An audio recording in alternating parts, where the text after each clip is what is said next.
Thank you. Thanks, Maria. We had a speaker pull out. Am I allowed to admit that? I think so. Cool. I'm just admitting it. So we had a speaker pull out at the last minute, and we were trying to decide how to fill this gap.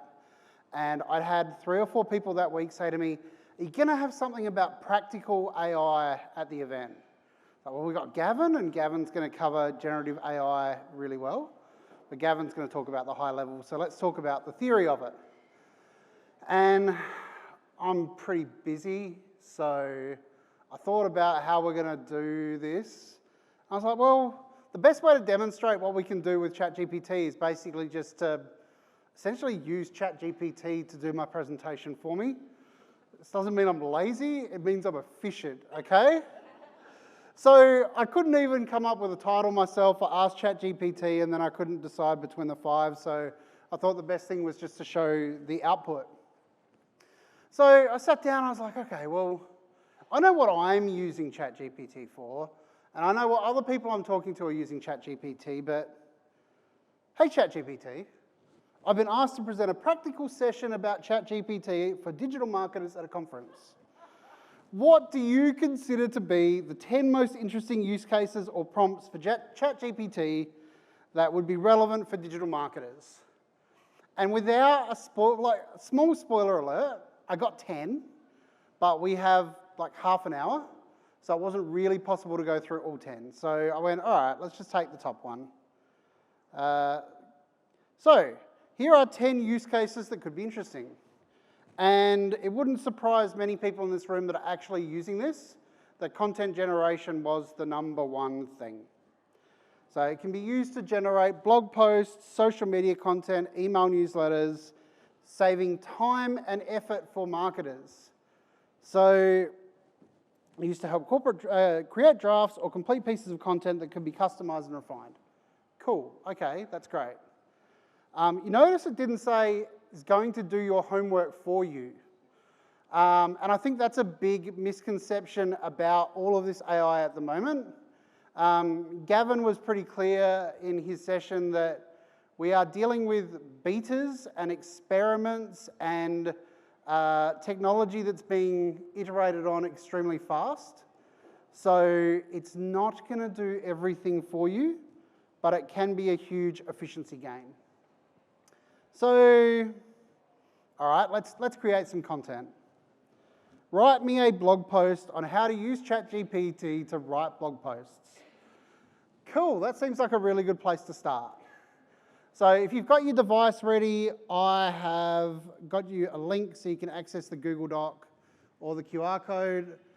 Putting 650 words on a PowerPoint is the worst way to spend a Thursday afternoon, so I decided not to do that for you.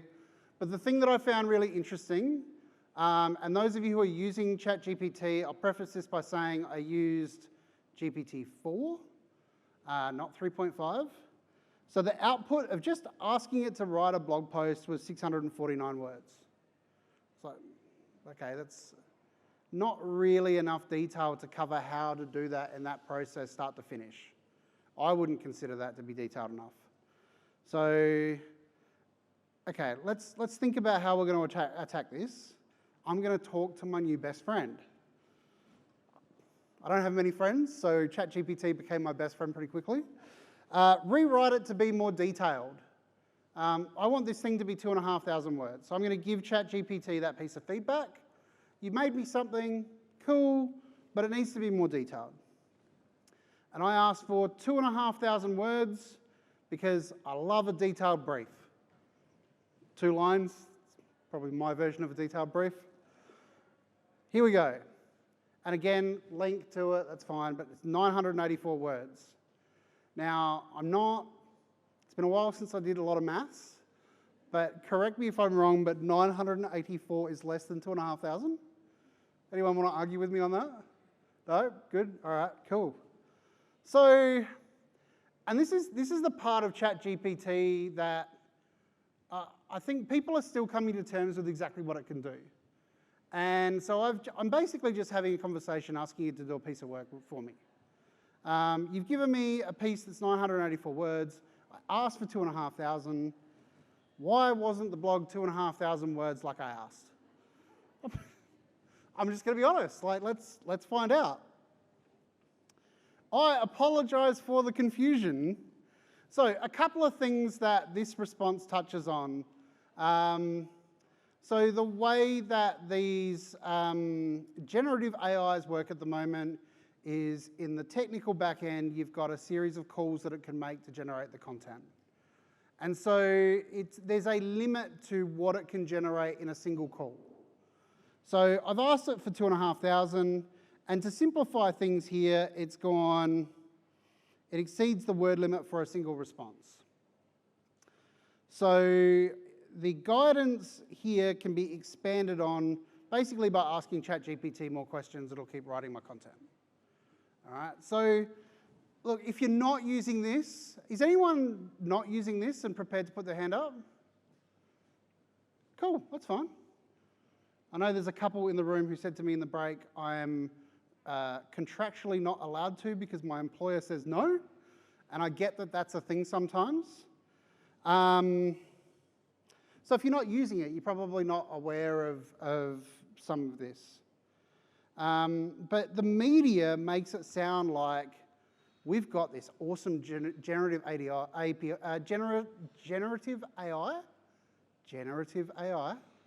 and it can do our job for us. And we're done, right? I'm just going to write one sentence into ChatGPT. It's going to output my homework for me. I can submit it for my uni assignment. I can submit it to my client. I can do whatever. And, I can do my job in 5 minutes a day. Well, that's really not the case. And here ChatGPT is giving you the answer. I'd be happy to elaborate, but you need to ask for where you want extra detail. So, as a blog, and it was kind of cool because this is my process for writing blogs in ChatGPT. It's also pretty similar to the answer it gave me when I asked for some of this data as well. So I've gone to ChatGPT and I've gone completely different way of attacking it now. So what I'm doing now is I'm going, you clearly need more information. What can you do with more information? If I brief you properly, instead of just saying, write me a blog, surely you can give me a better output here. So write me a detailed outline for a blog post on how to use ChatGPT to write blog posts. Same topic. The article should be written for digital marketers in Adelaide, Australia. Us. I thought I'd write us a blog, yeah? These people are experienced in marketing but may not have used ChatGPT much and looking for guidance on how they use ChatGPT in their content production workflows. So just planting the seed with it. Okay, these are the people, so they don't need the basics, they need the ChatGPT specific parts. And the article should be written in Australian English. Just out of curiosity, has anyone actually asked ChatGPT to write something in Australian English? Yeah, cool. G'day, mate. Bonza. Chuck another shrimp on the barbie. Yeah, it's awful. It's really awful sometimes. So this time it wasn't for some reason. And I guess they're iterating on the algorithm, like the AI so quickly that, you haven't used it for a week and you log in and it's like, okay, we've just updated this and it's totally different now. Cool. So sometimes just be careful what you ask it for, but you can go through and modify it. So here is the start of my blog outline. Again, it's too long to put on one slide. There's a link down the bottom. But it's written a title for me, and now we're talking specifically about sections. So the outline that it gave, pretty good. The process of how to do it, why you should do it, understanding ChatGPT. Sorry, Gavin, but ChatGPT wrote most of your session in like 300 words, maybe. Cool. So thank you. It's polite to thank our future machine overlords. Can you now write the first part of the blog? And just ask for the part of the blog that you want it to write. And this is basically the process that you go through until you've got your whole blog written. And you'll find that the quality of the writing and the quality of the output is much higher. And here we go. So we do have a g'day, because we're in Australian English. But the rest of it was okay. And I'm okay with a g'day at the start, because we're Aussies, it's fine.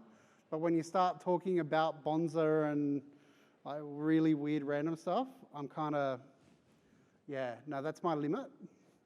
So you can see here that we've got, I think the output from memory here was about 600 words just for the introduction. So the volume of the output, the quality of the output, the detail of the output is significantly higher. And so you go through the blog and you write all of the rest of the content using this method over and over. If you stay within the same chat, then it'll remember what you fed it before. It'll remember the feedback that you gave, and you'll be able to layer on that, and then just grab your sections of text, put them in a Word doc or a Google doc or something like that, and just keep layering it in until you've got your whole article. Now, at this point, if you're following this through and you're doing this way, you're probably going to end up with an article that's too long, okay? But, you know, it might have taken you 3 or 4 hours to research this, write this, and then go through and edit it in the past. Now this is maybe going to take you 15, 20 minutes to do all the research component. You can spend an hour actually making it great. Because here's the challenge with ChatGPT. If everybody uses ChatGPT to write things like marketing content, then we're all writing the same marketing content. You know, unless we're running significantly different queries, everything's going to be the same. And, you know, people are asking a lot about SEO at the moment, and oh, Google's dead because we've got this ChatGPT thing now, and you know, we'll never look at Google again. Yeah. Have you tried to look for a local restaurant on ChatGPT? You probably haven't, and if you have, you probably had a bad time.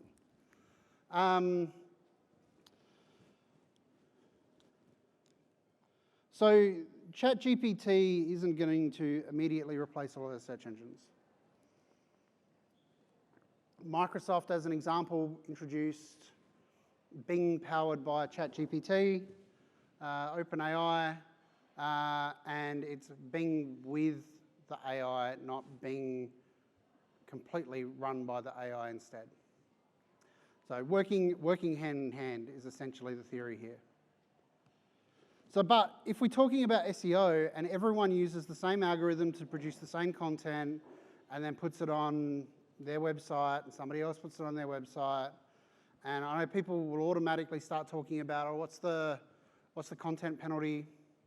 You know, who's got the duplicate content? How's that going to work? But your content's probably not valuable if it's the same as everybody else's. So like for me, I think us as marketers, we're not going anywhere, okay? Oh, ChatGPT can write the most fantastic marketing plan you've ever seen. Yeah, no, it can't, but okay. It can write a marketing plan. Yeah, absolutely, but it won't be the most fantastic marketing plan you've ever seen. Our expertise becomes more valuable in that instance because we know how to use this, we know how to optimize this, and we can use this to be more efficient about how we're doing our job. So very different kind of landscape there. So I'm talking a lot about ChatGPT, but some of you will probably be using other forms of AI. Anyone using Bard? Oh man, Google are so sad with you people. What's going on? Why don't we like Bard? Oh man. Okay. So who's using GPT 3.5? Yep. Who's using 4? Who has no clue what I'm talking about? Cool, okay. So simple way to tell, if you pay for ChatGPT, you can choose to use GPT-4, which is the better model, which is the bigger model, And I'm sure if you talk to Gavin in a minute, he's still here somewhere. I can't see him. Gavin, where got your hand up? No. He had to go? Oh, Gavin. All right, so Gavin, Gavin's on LinkedIn. If you hassle Gavin on LinkedIn, tell him Ryan said, I'm sure he will hunt me down. But Gavin will be able to explain the technical details between the size of the models and things like that. But just basically think about GPT-4 is able to take in a significantly higher volume of consideration when it's generating its content. It's smarter. 3.5, you don't pay for that. Anyone can use that. And it's okay for a lot of things, but it's also quite dumb at other things. And some people laughed. I'm sure that's because you've tried 3.5 and it's done something really dumb and you're not sure. And for me now, if you go to ChatGPT and you forget to change your model because you've actually got to physically tick the box on every chat, if the output is dumb, you forgot to change it to 4. If the output is really good, then you probably selected 4. But if we talk about ChatGPT versus Bard for a sec, so Bard is Google's experiment. And as Gavin talked about before, Google had the best product launch for Bard that they've had since Google Plus? Google, what's that Wave thing? Yeah, it was terrible. They demoed it, nothing worked properly. Everybody laughed at it and went, "Oh, Google, you're so late to the party. You're going to be gone pretty soon." But the thing to remember is, first of all, it's a different algorithm. Google have a ton of experience in this area. They've been using AI for years and years and years for their ads products, for their search algorithms. They know what they're doing. They're catching up fast. And there's one really important difference. And I'm just going to show you what's happening. Let's see what they've got to say about each other, right? Because that'll probably tell us the difference. So, hey, ChatGPT, what do you think of your Google competitor, Bard? I'm sorry, but computer says no. So we talked about this before. There was a version of GPT-4 that could connect to the internet using Bing.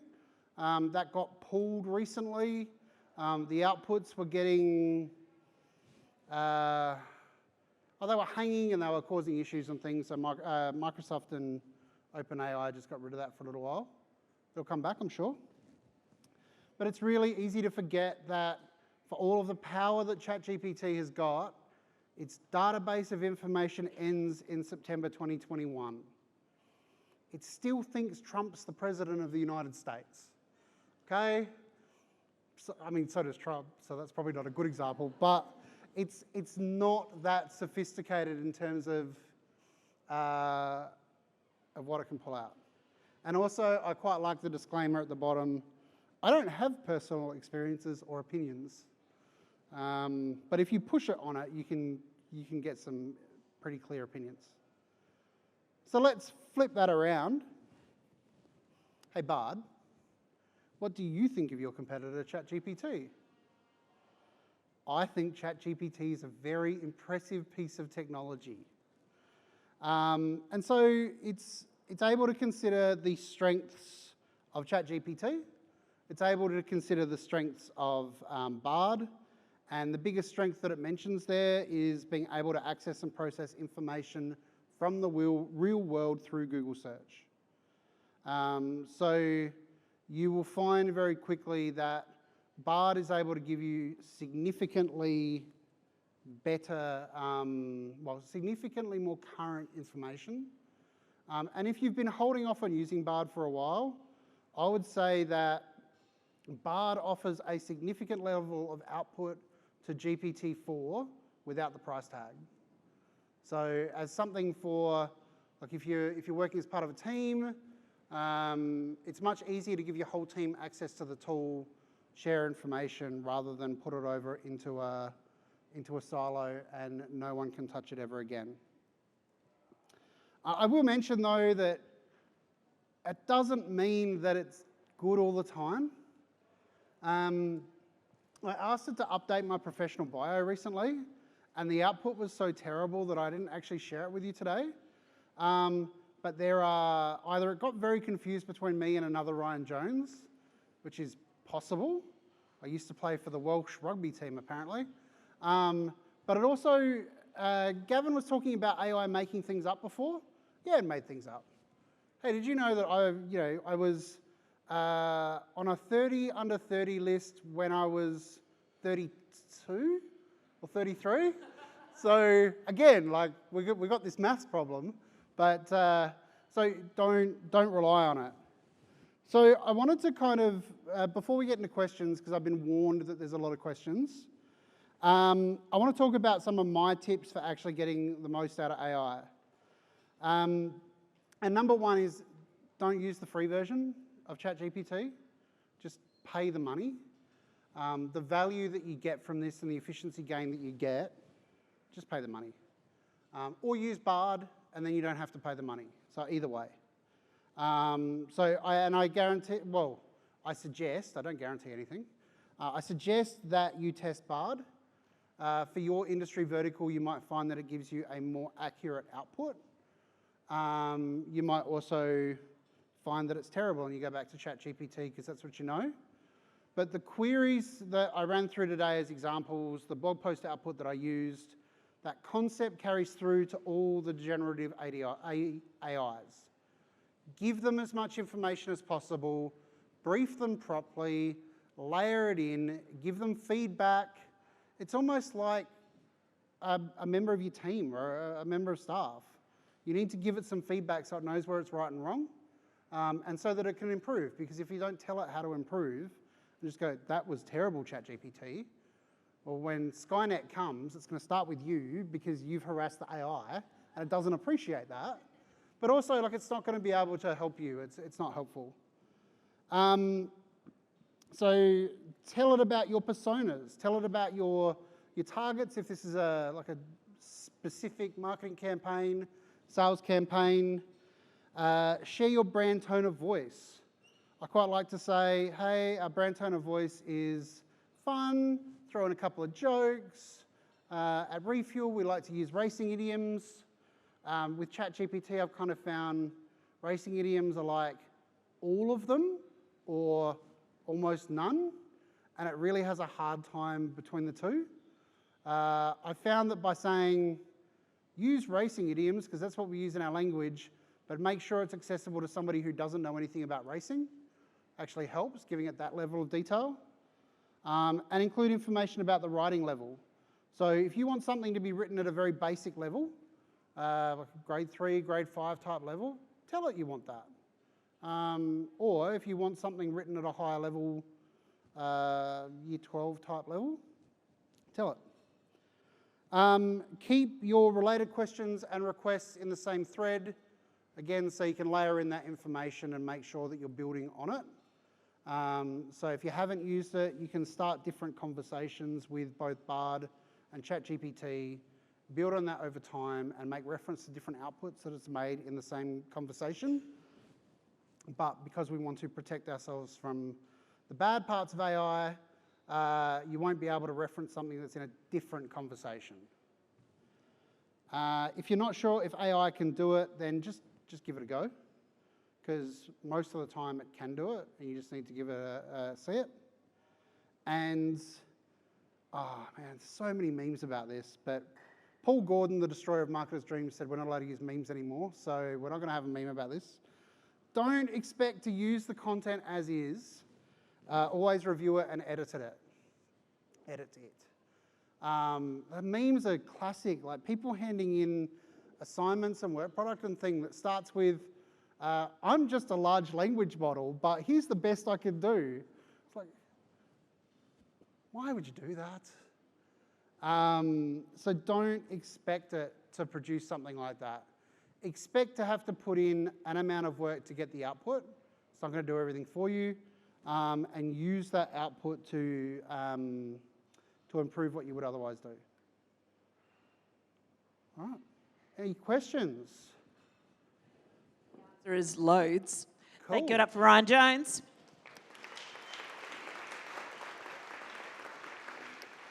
Okay, there are lots and lots and lots and lots of questions.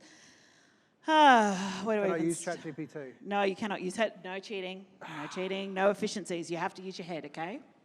Okay. You're all watching him, right? Okay. Okay, this one's from Hamish. I like this one because I also am concerned about the sea of sameness when it comes to using AI to generate things. We all know how important good creative is for effective marketing. Do you think good writing and design will be valued less or more in an AI future? The people that value the AI-generated content were never going to buy from you. Like if you're an agency like we are, those people weren't going to use this anyway. So they're going to be quite happy with their output, and they're going to rave about how it's the most amazing thing ever. And fair enough, that's up to them. But they weren't really serious about it. The people who we're already seeing clients coming to us going, I know that this can be done in ChatGPT, but I want somebody that's actually going to make this different, but get an efficiency gain from doing it. And that's a good way to look at it, and people are starting to appreciate that. Do you think we will get to a point, this is from Jessa, do you think we will get to a point where chatbots are how people search for information instead of search engines like Google?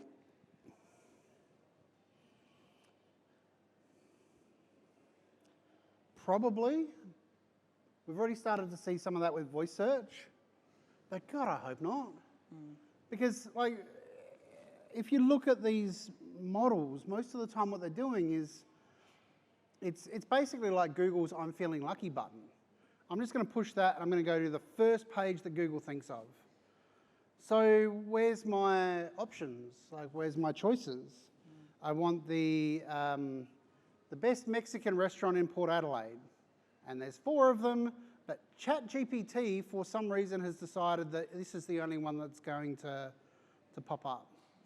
Like, that takes your search engine optimization to a totally different level, because you now need to be the only result. So I hope that we never have that future, just because we need choice. But there are already people who use voice search and get one result. There are already people that use ChatGPT and just go on the answer that it gives, even though we know that it's got a habit of fibbing a little bit or making things up. So some people probably, but please don't. There is 248 people here or on the stream, so there's at least 248 people that won't use it for that. Yeah? Yeah, but so we hope. This one is from a newcomer to AI. Anonymous asks, for someone who hasn't yet played in the AI space, which platforms would you suggest is a good beginner level option? Bard or ChatGPT would be just fine. GPT 3.5, it's free, you just got to sign up for an account. Bard, it's free, you've just got to have a Google account.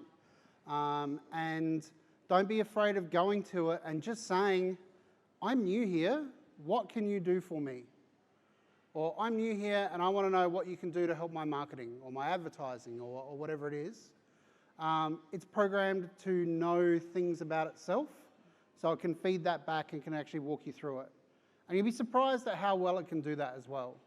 So there'll be things that it can do that, even though you might have seen presentations like this, you don't know that it can do it until you get in there and you start asking it. We're going to step away from ChatGPT and go a bit more broadly with AI tools now. Jasmine asks, what are your favourite AI tools and how do you use them throughout Refuel's workflows? You can say the H word, it's okay. Who's got 2 children or more? Yeah. What's your favourite child?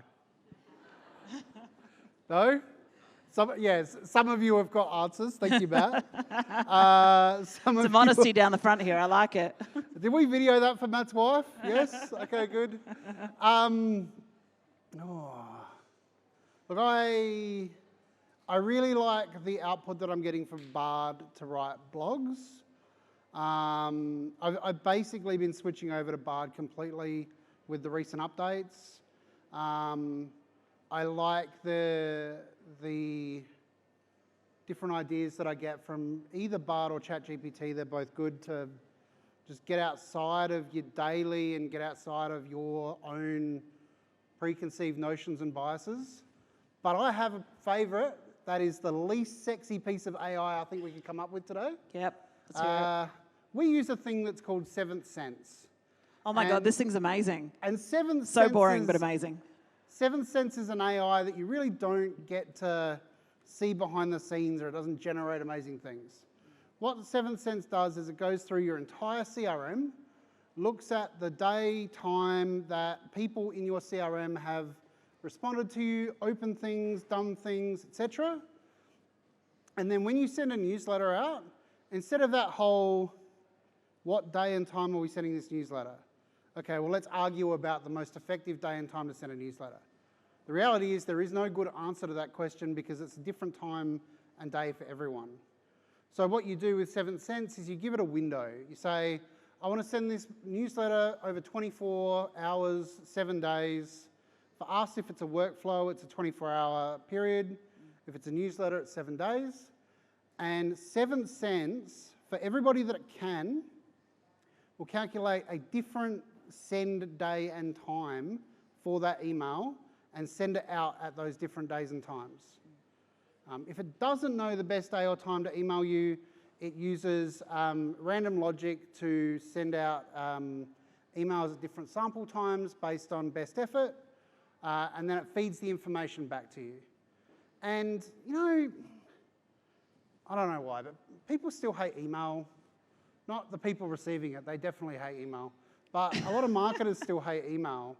But the result that we see from clients where they've got a large amount of dormant contacts in their CRM and you change nothing other than actually sending the email at the right time for that person, we see 20 or 30% uplifts in open rates and click-through rates and engagement in those emails, which is huge. Anyone who's doing email marketing and knows the value of the email lists and the communications you're sending, 20 to 30% uplift is worth serious money for some of us. So I know it's not cool, and I know it's not like glitzy and glamorous, but it works and it's so effective. I love it. Very good. What do you have to say about chatbots and their impact on customer experience, and then how AI kind of can lay in over that? Are we talking about chatbots on a website, or are we talking about ChatGPT? Let's go with chatbots on a website to start, and then you can level it up. Yeah, if they're done well, then they're quite useful. I see a lot of businesses that have chatbot on their website, and all it really is the contact form, but it's on the homepage instead of on the contact page. All right, cool. It's up front, but it's not that helpful. I think using chatbots for self-service options for customers, particularly if you've got customers in different time zones, different countries, giving them the option to self-serve is really useful. But we're also now seeing some really cool things with generative AI plugged in the back of your, say, your help and support bot, so it can go out and pull the information out or generate the information. It makes me a little bit nervous because I can't 100% trust the output. And if the generative AI provides an output that is wrong or it causes catastrophic consequences for the client, Paul, am I legally liable for that? He had to go to a meeting. Okay, well, we'll talk to him about that tomorrow. Good timing. I still don't think I would use ChatGPT or generative AI on a chatbot on my website, but a well-programmed chatbot with a decision tree type structure, yeah, that's worthwhile. Absolutely. Okay, there's a few others here. I'm just trying to sift through because there's quite a few. Hold on. Do you think there's any reason for concern about putting your data or images into AI models or AI tools? Are you concerned? Because like I know so this is the guy who queues, well actually you don't queue anymore, you just order the iPhone now. But like you're always at the bleeding edge of things. Do you ever think about this kind of stuff? I do, but like,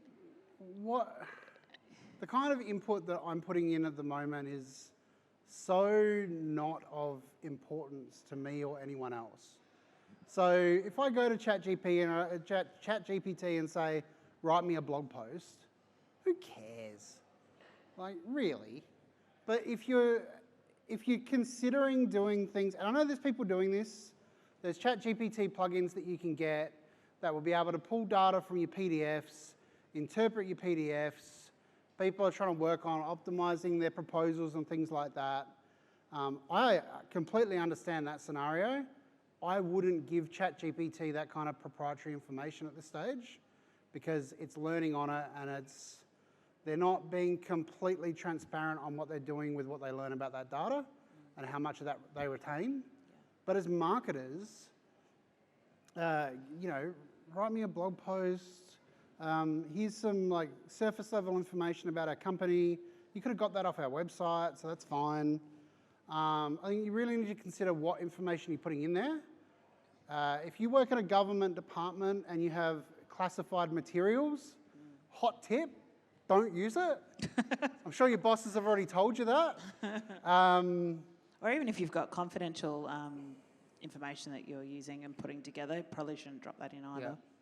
And there's talk about creating paid versions of GPT that will allow you to be completely sandboxed, and GPT don't retain the information. But again, it's all talk at the moment, and they're very much focused on what Gavin was talking about, where they want the models to be accurate and valuable to people, and then they're going to come with all these different options.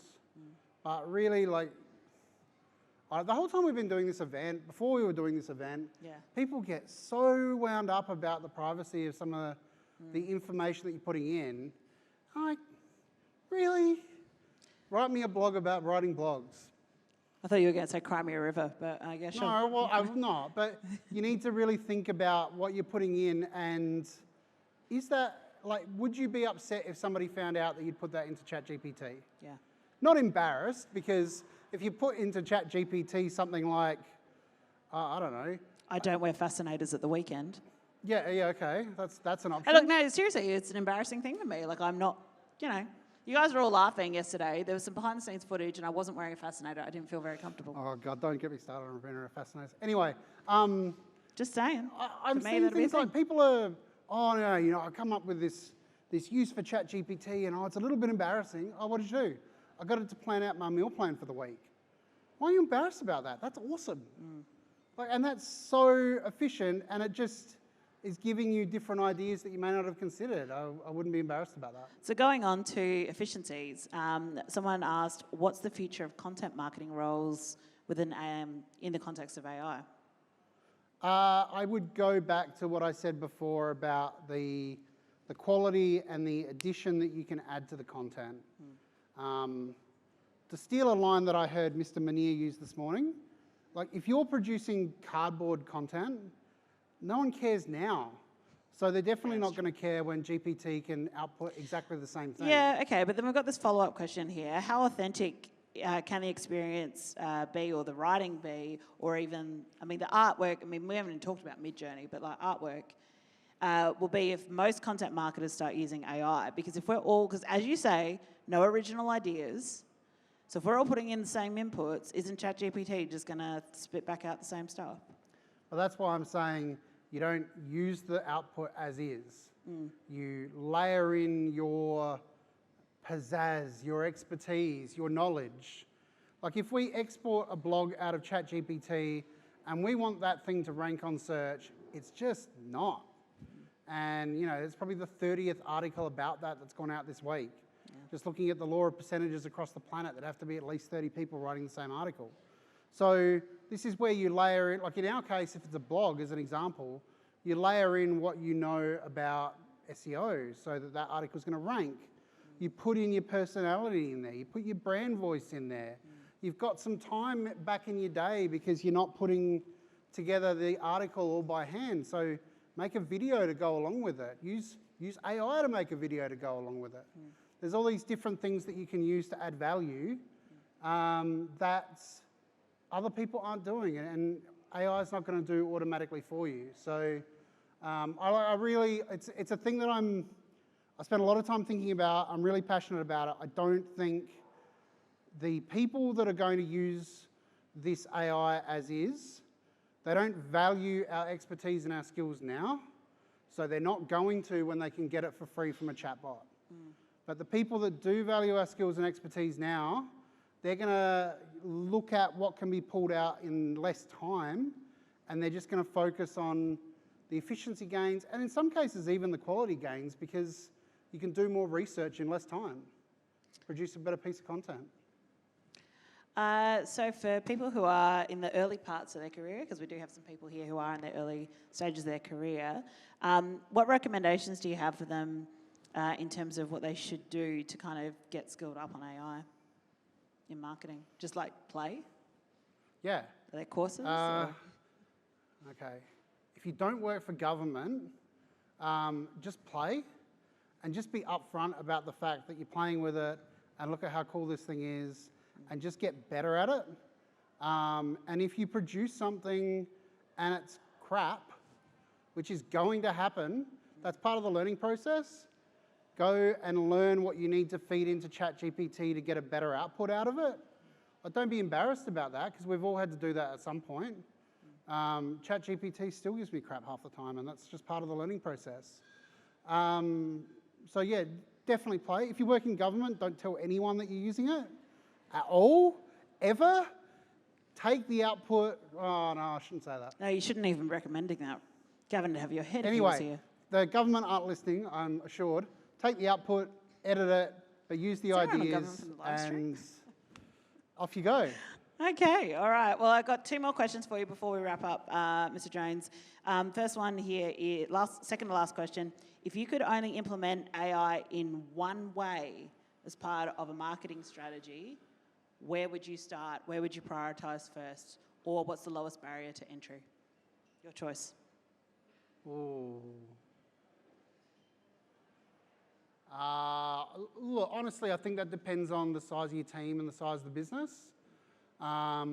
Big team, established brand, I'd be going into your content marketing. But rather than just feeding it the content that you want it to produce, I would ask it for suggestions on what it should produce for a specific target market. If you are a newer brand, feed it as much information as you've got on your different personas. Tell it how they think, tell it how they feel, tell it what they buy, tell it what they do, tell it if they've got a dog or not. As much information as you can possibly assemble, and then use that as a market research tool to go and inform the marketing strategy that you're putting together. Because it's so powerful for that idea generation that we kind of forget that because everybody's creating blogs and social copy and ad copy and things like that. Feed it in all your competitor information and ask it to tell you different things about that.